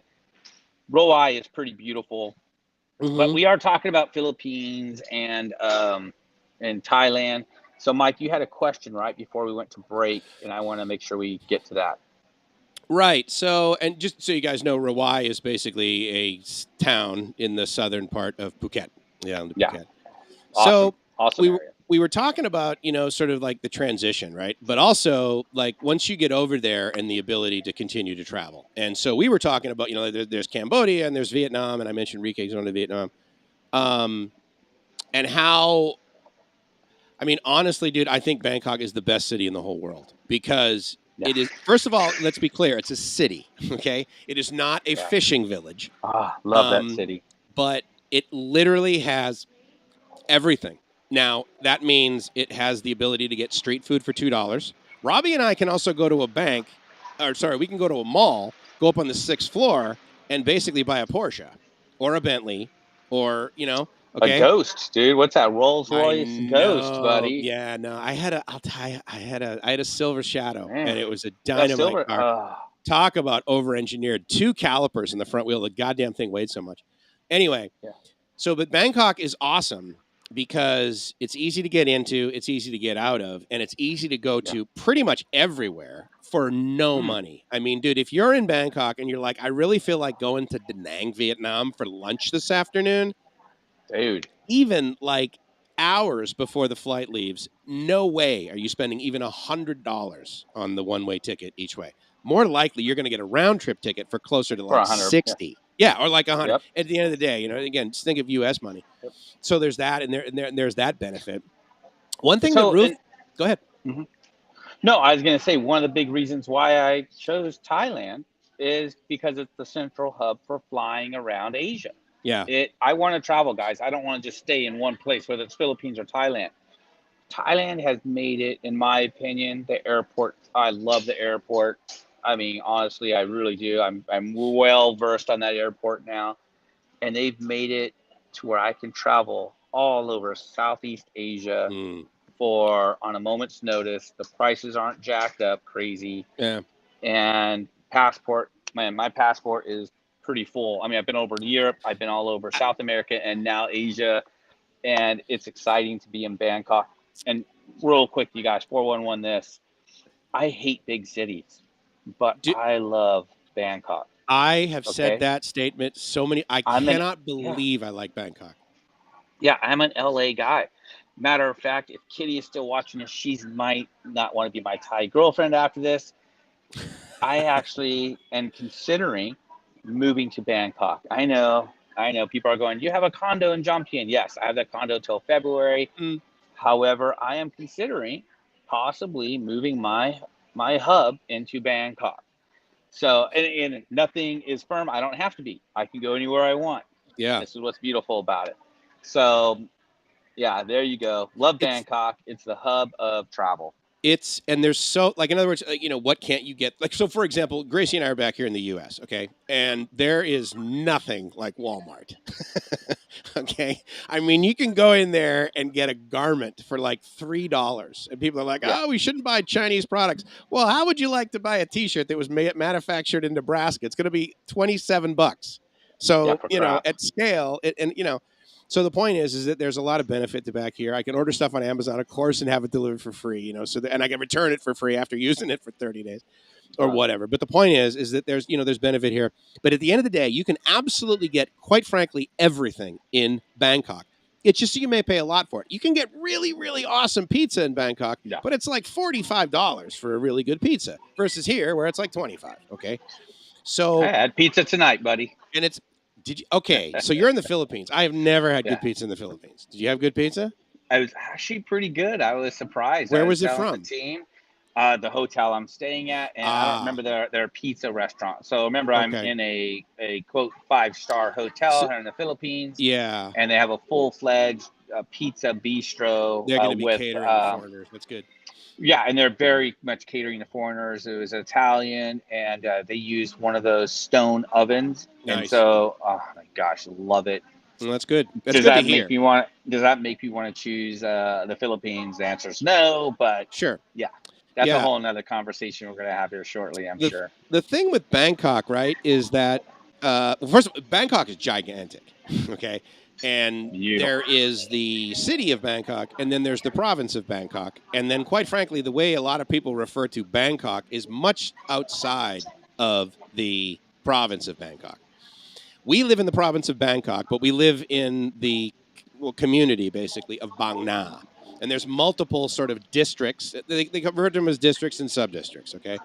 So there's going to be like Prakanong and there's other areas, and that will be sort of where more of the business area is, more to the city center in Bangkok. But I mean, one of the beauties is the public transportation, also the availability of Grab, as you mentioned. And there's 2 airports. Yeah, Suvarnabhumi is gargantuan. It's huge. It's very efficient. It's well run. Well, it's overstaffed, which I love. My favorite airport. And the other one, Damwang, which is arguably a little bit more local, right? I It's just a flew pretty out of that decent. one. Yeah. That's the one I flew to get here. I know what I wanted to ask you. What'd you pay for your flight? Who'd you fly? Cebu Pacific? Okay, so and again, you guys check out my video. I got a whole video on who I flew with and all that kind of stuff, and the airport. So I flew with Air Asia, or Asia Air, excuse me, Asia Air. Air Asia. I got the ticket for 9,000 baht. Round trip? Yeah, round trip for 9,400 baht. I upgraded my seat to their leg room quote. Well, and it was the front of the plane, so I'm like, good. I'm gonna be in and out, boom, for 1,400 baht. So I'm like, is it worth it? To me, after flying business class, I'm thinking, shoot, anything's worth it. Yeah, right. And just so you guys know, this is the most jankiest aircraft I think I've ever been on. So I don't know if that's a normal thing. So Air Asia, there's no TV monitors. Oh, no. This is no service. Budget. Super budget. Very budget, no service. I'm like, can I have a glass of water? And the food cart's going past me. And I'm like, dude, I just need some water. Yeah. And they're like, do you need to take medicine? $3. Like, yeah, I need to take medicine. And they just gave it to me. And I'm like, cool. And I did. I actually took an anxiety pill because I hate flying. Yeah. And this airplane is dirty. Oh man, it was the filthiest airplane I've ever been on. Wow. Well, I fly it again. I have to because I go back to Bangkok in a couple of days. So that's interesting. I'll be flying on the. It's a little janky high. planes. It's a little high, and I will tell you that one of the nice things about these airlines that are, they have no friggin' cash, is that for the most part they're leasing brand new aircraft. And so my experience on Air Asia is the planes have been fairly new, and but the staff is adequate. The customer service is horrible. But staff is cute. They're good looking. I was like, they all weigh 45 kilos. Oh wait, yeah, it's a requirement, right? To weigh 47 kilos, and there you go. Yeah. So, hey, Mike, we only have really a half hour left. I really want to get into this pro and con. Great. And guys have heard sort of some of my stuff. I mean, and I've only been here a few times. To the Philippines. You've done this for 10 years. Yeah, but you've been traveling as an expat, kind of a lifestyle for 10 years. And I really want to hear, and I'm thinking my listeners want to hear, okay, Robbie, we kind of know yours. We see your channel. I want to know somebody with experience. Could you spend a couple minutes and give your experience, and we can kind of go back and forth? Is that cool? Absolutely. Yeah, I'd be honored. Pros and cons. Let's do it. Okay, so let's be clear. I've lived longer stretches in Thailand for sure. I have lived in the Philippines for the longest is probably about 2 months, almost 2 months. And I've experienced the Philippines in a way that a local would experience the Philippines. And so we have a house in Hamandan, which is a small town. Okay, so there's that little town. There's that little island, which is Boracay. Below that is Panay Island. It's a pretty large one. There's bigger cities in it, like Rojas, Calibo is in the north, and it used to be the main airport that you would go. The point is that we live in the province, and if you've heard that statement used for the Philippines, it simply means in like the village. You live in a farming sort of community. You live in a community that's mildly self-sufficient in the sense that they make their own rice, they have their own market, they grow their own chickens, that sort of thing. And, they have a mayor and that sort of thing. But, and again, it's not beachfront property. It is absolutely a Filipino community. And sometimes to the point where I get sometimes some stares when I walk down the street. They're like, wait a minute. And then when I started working on bald guy. Who's the bald guy? He's the bald white guy. Did he just jump in a bucket of bleach? Like, what the hell's wrong with him? Look at that shirt, by the way. And why is he working on his own car? That was another thing. Like, what the hell? The infrastructure comparison as far as pro con goes, you and I are online guys. We talked at length about you being able to have internet where you are right now, because I've been in the Philippines and I've also done live streams in the Philippines. They suck overall. Yeah. As mentioned before, internet wise, the Philippines is room to grow for sure. And overall, it's not reliable, nor is it fast, but it's cheap. Okay. The internet in Thailand is also cheap, but it's very reliable, and it is everywhere, and it is fast. And I'm talking about I've been in the province in Thailand, and I lived on this farm, and I could like sit there at the farm and look up at the mountain and see the cell tower. And I would do like a speed test, and this is when LTE, there was no 5G yet. But you're getting like 35, 40 megabits down, and I'm looking out, and there's like chickens running all over the place, next to the mango trees. Yeah. That doesn't occur in the Philippines. Now, the last time I was in the Philippines, my phone absolutely said 5G. But if you know anything about cellular service, you know that as the carrier, you can inject any data you want on that person's phone. And I would do it. It was not the 5G protocol. Perception, baby. Perception, man. It was total perception, which is sadly their reality. Yeah, that's right. If I'm perceived, I'm going to get 5G. Then I'm going to pay I think I have 5G, which is wrong. But anyways, continue on. But it was decent enough. And again, I'm in the middle of nowhere. So again, they have room to grow, and they're growing. The education system in both countries compared to the U.S. You got to remember, I grew up in Boston. Both of my parents worked at schools. My dad almost finished his PhD. They have masters. He taught at a university. I gratefully have a master's. Robbie's also very educated, so I would submit that his bar is, similar to mine. And, look at the top university in Thailand is not even the top 500 globally. Actually, it's like 493 or something.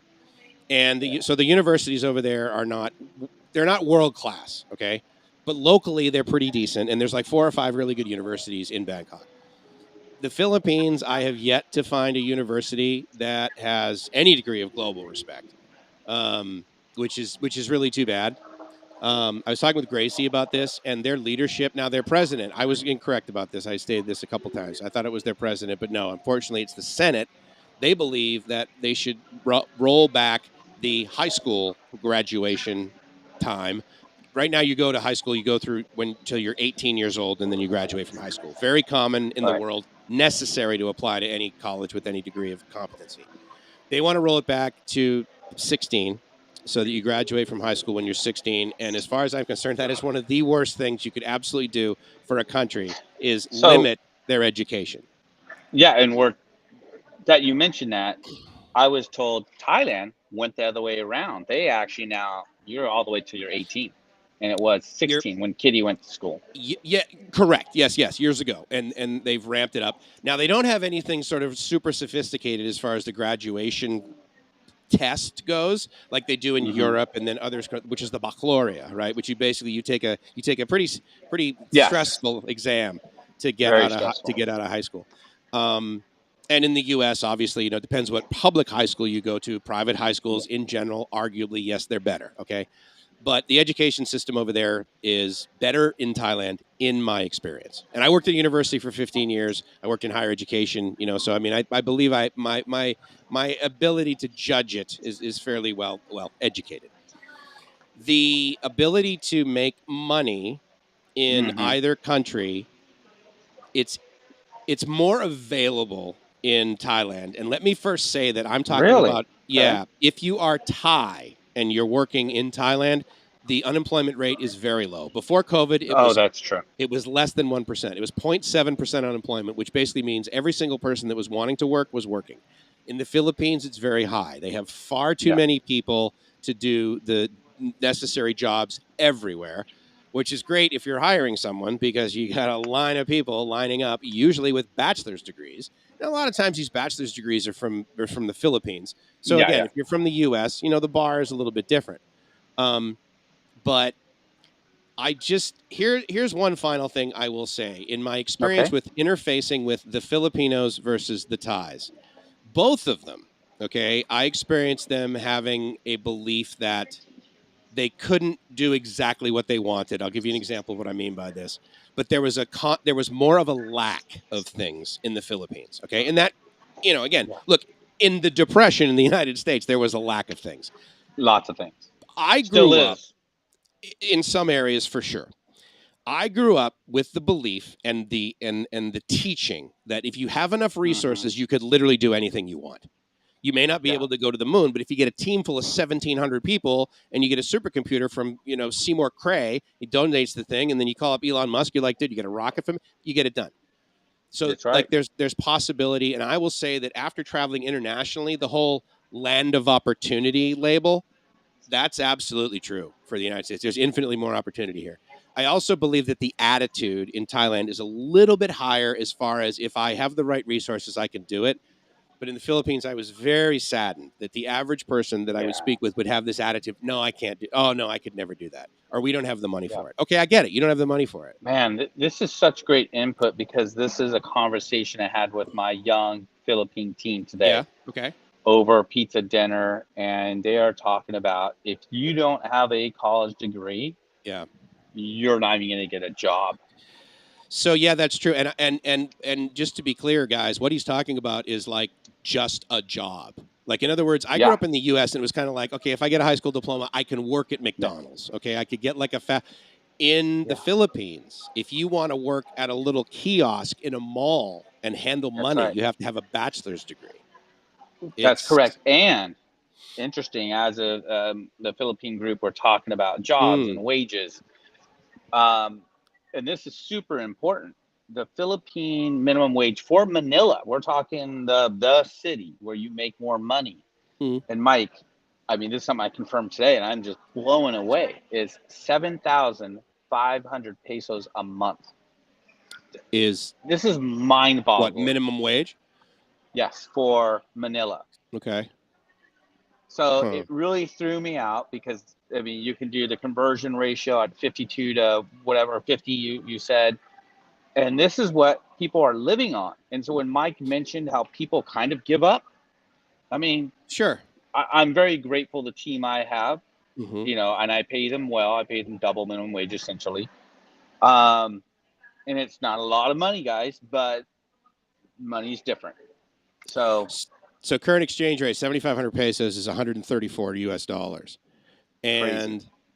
Yeah, and here's the way that I described it. So imagine that we lose the label of dollars, pesos, baht, or whatever, okay? We talk about units.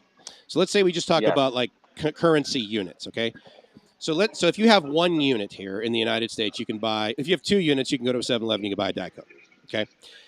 And for the sake of argument, if you and I were making, let's say we were making 15,000 units per month, okay, here in the United States. A lot of Diet Cokes, buddy. A lot of Diet Cokes. We would probably be pretty comfortable with 15,000 units a month. We would be pretty comfortable spending 3,000, 4,000, maybe even 5,000 of those units on our rent, whether that's your mortgage, but your living kind of thing. Okay. And if you had to, is that what you're...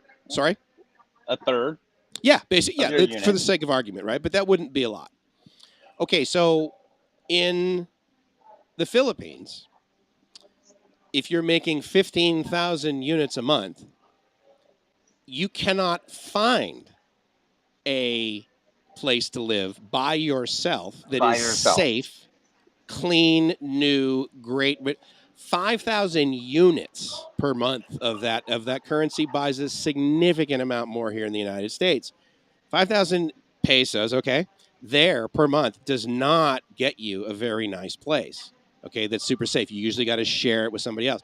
My point is that not only are you going to just like make more money, your costs of life, as we talked about in the last video, are going to be significantly higher. So you're making like 15,000 pesos and your rent is like 8,000 pesos. That's insane. Okay. Now dial that back to what Robbie is talking about, 7,500. If you're making 7,500 units a month here in the U.S., you're like, okay, I can afford 2,000, 3,000 of those units per month for a one. If I live downtown San Diego, like right on the beach, whatever. Okay, that's 3,000 of those. Okay, per month. Right. If you're making 7,500 in the local currency in the Philippines, it is difficult to find a nice, comfortable, as we would label it. I would just say, because again, I'm looking through my lenses, my glasses. Yeah. So that's a little bit of a bummer in the rest of the world. But we're talking to a lot of people that are like us. And so therefore, if you've been making United States dollar units, okay, and then you go into another country where basically the cost of living compared to what we're used to is significantly less, then it's the infamous 2-week millionaire, right? That's right. You can have. So that is actually a pro of being outside of our first world countries, of our overdeveloped countries, compared to the the emerging nations kind of thing. So that's a nice thing. But I also will say that let's say for the sake of argument, $50 US, you take that and you want to stay in an Airbnb or a hotel or something like that in the major, most popular, arguably expensive areas. For that money, I believe you get more for your money in Bangkok if we're comparing Bangkok to Manila. Yes. You get more for your money if we're comparing Phuket to Boracay. You have to pay more to get less in the Philippines for a lot of Wow. accommodations. Thank you for that insight. Well, because you're spending how much for your hotel room? $75 a night? Yeah, about $75 a night, I think. Okay, yeah. so 75. Maybe a little bit less. Yeah, okay, so let's say 70. So basically, that's that's 4,000 pesos, right? But if you convert that to Thai baht, that is 70. That's 2,500 Thai baht. 2,500 Thai baht will get you a very comfortable place to stay for the night on Sukhumvit near a soak. Yeah. Okay. On the beach in Pattaya, man. On the beach. Yeah, absolutely. So, I mean, because, dude, okay, where Robbie lives is arguably one of the newest, best condo complexes in all of Pattaya, in all of the Chonburi province. And my hotel blocks his view to the beach, and he stayed in that place too. But basically, it's between him and the beach. So I'm like, physically closer. It's a much older building. It doesn't have the quality or this. But the point is that I'm like, 27 stories up, and I was paying $30 a night for that. Okay, amazing. So the ROI, or ROE, quite frankly, the return on your energy, that you're getting from, I believe, is better in Thailand. I also believe it's better in Vietnam than it is in the Philippines. Wow. Now, okay. Again, I love how you're taking this list here, because I did the same thing with the 4 countries, a pecking order, and I have yet to visit Vietnam and Cambodia, which I will be, and I will be doing YouTube exploring that. Vietnam as well. I don't know about you, but whenever I went to these countries for the first time, the short answer is it was a surprise. I had no idea this was I had no idea I could buy a freaking Bentley on the 6th floor of this mall that is packed with people in the middle of a major city. I had no idea. You're talking in Bangkok now, I'm talking in Bangkok. Yeah. Again, the world's biggest mall, I guess, is the Mall of Asia, right, which is in Manila. But I would submit to you that all they do is they have repetitive stuff. So in other words, like there's pizza every seven shops. There's T-shirts every 7 shops. There's vitamins every 9. So it's not like there's a whole lot of variety. Arguably, the malls in Thailand that are gargantuan, there's not a whole lot in there for me either. I'm not about to buy a Gucci purse, and neither, Gracie's like, come on, we could buy a freaking, we could rent a car for a month and go on a road trip. I don't need a purse, So the other thing I will say is that you got to have a different look on this. And if you are coming from Pismo Beach or San Diego and you're like, I'm going to take everything that I have here and I'm going to move it to Bangkok, and oh my God, these guys tell me I can live, it's going to be more expensive. Robbie's car in Bangkok is either 2 or 3 times more expensive than what he pays in the U.S. for that. The gasoline is about the same. But if you want a... the ultimate driving machine, man. Come on, it's a BMW. Well, just ask them, right? But you ask anyone who's German, and they're like, no, we drive Mercedes, dude. Or Porsches. But you can absolutely spend more money in Bangkok to live than you would in San Diego or Pismo Beach if you want to do the exact same thing. But I would submit that at least many guys that are very similar to us, we don't want to do the same thing. It's neat to live out of a backpack. I don't need 17 pieces of luggage anymore. I don't need a BMW, and I don't need a backup Honda because, of course, that's a reliable car, and I'm going to need to take my, And Mariano drives an Audi, and I forgot about biggest manufacturer in the world, right? It's Volkswagen. Boom, Audi. So absolutely. Hello, Robert. Good to see you. Thank you. I want to thank all of you guys for coming by. I really appreciate this. So anyway, that's sort of my pro-con thing. At the end of the day, if you need a summary, I would say Thailand beats the Philippines for my way of life and my opportunities. There's also there's a larger startup community and ecosystem that is in Thailand than is in the Philippines, but it's not Singapore. Yeah. But you can fly to Singapore very easily from Bangkok and have 8 to 10 times the meetings with people. So So speaking of startup communities, this comment right here, startup community. If you want to come to Thailand, check this out. If you want 100 girlfriends, go to Thailand. If you want one wife, go to the Philippines. Yeah. Hello, Kitty. Hello, Kitty. I think this comment was awesome. And Yeah. you guys, I'm going to be so frank and real with you. My channel really caters to those guys who are going through their potential midlife crisis. And thanks, Roof Pizza, for really putting it out there, because 100 Thai girls is super attractive. Let's not BS you. I went out to Thailand knowing, okay, there's going to be 100 Thai girls, and they're gorgeous, beautiful. Not to say that there isn't beautiful women here in Philippines, and you might find that person that you want to be with. In my case, I have my Thai girlfriend in Kitty, so that's where that Hello Kitty comes from. But I really like the if you want 100 Thai girlfriends, come to Thailand. So for me, I didn't choose Thailand because of the hot girls. It was a reason why That's a I came factor. here. Sure. Yeah. It is a high factor, and we're not here to BS you or anything like that. We're here just to be real with you, give you guys input from my point of view, which is pretty much on the way there, to Mike's 10 years plus experience. And I love these comments lurking from the start. Yeah. I love it. That's Chris down in Australia. Yeah. Love that stuff. So you guys keep up with the comments. We really appreciate it. We only got about 10 minutes left into this live stream, and I'm really hoping you guys are getting something out of it. Again, this is the kind of compare why we chose Thailand over the Philippines. I'm in Philippines right now for another trip. I do business here. I probably wouldn't live here for the simple reason is my lifestyle fits the Thailand way with the hub of Bangkok. Anything you want, high-speed internet everywhere you go.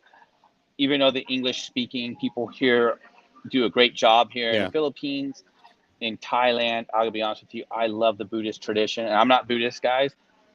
I'm like whatever, right? It blows me away of kindness and gratitude. Yeah. People in Thailand are it's so beautiful. It's a lot more gratitude. Oh my gosh. It actually gets my heart when I'm watching people. Why? And I'm like, and they're doing that to me, and I'm thinking, whoa, this is amazing. And it blows me away. So my reasons for choosing Thailand, similar to Mike's, love the infrastructure, love the gratitude of the people and the humanness. Yeah. We're not just a bunch of dudes going out there to try and bang chicks. Okay. I mean, it's not it. We like to have fun. So you can watch Mike's channel and see interview with the lady boy. Freaking awesome. Boom, boom, boom. I still need to do that, don't I? You have the one. We did the one. Oh, yeah. The interview. one, our live stream. Yeah. So you guys, when you go to my channel, you'll notice my top video is Soy 6-1.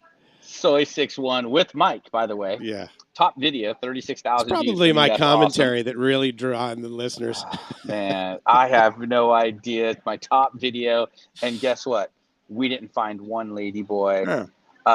So hands down for me, it is Thailand, whether it's Bangkok, Jomtien, or Roai, which I extremely love. Probably not the Roai because I don't like all the touristy. I already live in that Pismo Beach. Right. And we're going to be continuing this in 2 weeks. I think next week, I'm not sure. We're going to be talking about our next show. Yep. But are we doing the transition? It's coming up to our 8 o'clock in the morning Bangkok time. So the show is going to change, and it's going to be like that for now on. Yeah. So, but next week, actually, we're going to be on hiatus, right? Because there's going to be some travel days and that sort of thing that fall right into the time, regardless of whether we moved to 12 hours or not. But like I said, guys, like we both said, we love doing this. And for certain, right now, we're absolutely doing it for the love of the craft, right? But one of the things that I wanted to make sure is that you have our contact info. Mike's at bkk.fm, or you could also email me at Mike's at the spot. You could also email Robbie at, let me hide that. Yeah. So Robbie at thespot.fm or Mike's at thespot.fm or walkinginmyshoes2020 @gmail. The bottom line is that either get a hold of us, individually or whatever. Thank you so much for all of the chat, the input, as well as the questions. And Yeah. I And don't think stop traveling. Don't stop finding. that's the Don't thing. stop finding the place. Go Yeah. many places, guys. Search I'm it not out, done. guys. I am not done. I'm going to come to Bangkok, and it is my hub. I'm going to Vietnam. I come back to Thailand in November, and I have Vietnam and I think Philippines in November for a week. I go to Vietnam, I believe, in December. Okay. Philippines in February or January, and then Cambodia somewhere is squeezed between all that stuff. I'm going to have it all on YouTube. I'm going to have all these different things. I definitely want you to tune in, check it out. And by the way, I'm shooting a special video tomorrow. I am trying balut for the first time. I'm being convinced to try it, and I'm freaking out. If you don't know what it is, Google it. I am freaking out right now that these young people in my team have said, "Oh, balut." I'm like, so if you guys don't know what that is, it's a live bird inside of an egg. Why don't you tell us, Mike? We got 4 minutes. Go for it. I'm not understanding. But to be fair, okay, so they eat like bugs, right, in Thailand because of the protein they believe is in them. And people also make flour out of crickets, whatever. But the balut thing, I've never really kind of bought in on that. I know more Filipinos that don't like it versus ones that do. But again, it's one of those. And to be fair, if you're a YouTuber in Southeast Asia, then you have to do a couple of things. You have to do a cost of living video. You have to do, if you're in the Philippines, which I did. Yes. You have to do a balut video. You have to do a beach video, several of them, walk and talks. I mean, it's just what's done. And but it will be really interesting to see your experience. I completely agree with your assessment of that, Chris. It is just not there. I don't see any value. It was different, makes for very good different. fodder. Yeah, I guess. YouTube. Yeah, good YouTube. So I would argue that this is actually a pretty Sisig. Yeah. It's a again there's. Oh, that's the other thing too, as far as pro con. I would submit that overall the food in Thailand's better. And oh my gosh, the food that you can get on the sidewalk in Bangkok is some of the best food you'll have in the entire world, and it's trustworthy. Both Gracie and I have eaten on the sidewalk in like Mactan, for example, and we both ended up in the hospital. We didn't even talk food. I got to be honest with you guys. I've had the best food on my last couple of travels to Thailand. Here in the Philippines have been amazing. But in Thailand, I've gone with Roger to get food recently. We went to a Mexican restaurant, I think called the Taco House or Taco Shack right there in Pattaya. Mm-hmm. It's Mexican food. And it was freaking epic. And Roger, I know you're on.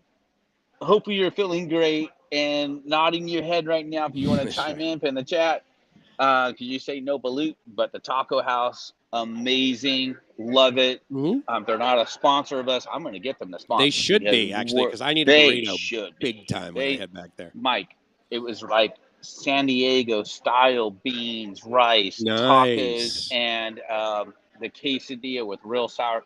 You guys, the food in Thailand. And it's cheap. Yeah, it is cheap. so $2-3. Yeah, you can eat for no money. And it is proper. Yeah, I like this next comment. When you get sick in Thailand, for restaurants, not the food carts. Isn't that crazy? Gracie and I say the same thing. Every time we spend over 300 baht for an individual like entree at a restaurant, it's never as good and it's too expensive, so we're distracted. And it's the only time we've ever gotten sick. I've never gotten sick by the guy down on the beach or down in the, it's great. The food carts, I love them. So, Mike, did you see that video of me eating that squid? No, is that a recent? I must be like way behind because you are talking about videos that I haven't seen. I mean, because I saw, what was the most recent one I saw? Real quick, a couple of videos back, I think about a week ago, I ate one of those moving squids you have to catch with the net. Oh, okay, yeah. And then you eat it as it's moving, and it inked the guy, and the ink shoots out, and it's all over my face. It's all over him. And I pretty much vomited right in front of you guys on YouTube. You can go check it out. I'm having balut this next week. So the experience of travel, of living your best life, of go where you're treated best, because if you're not living. Agreed. And Mike? You know, I mean, look, guys, at the end of the day, like I say it, and it's not just like a T-shirt slogan or whatever. It's like, you know, I really hope you're living the dream. Because if you're not living the dream, you're doing it wrong. And I can say that because I have done it wrong. And with that, okay, well, should we high five? This is like, we're really going to figure this out. Boom. How you doing there? Look at that. Boom. High tech, guys. Anyway, with that, it's Mike watching. from LiveMyAssOff.com, along with my very, very good friend and co-host, ladies and gentlemen. Robbie from Walking in Her Shoes. Saying, I hope you guys are having an amazing day. Yeah. We will talk to you in 2 weeks. 2 weeks.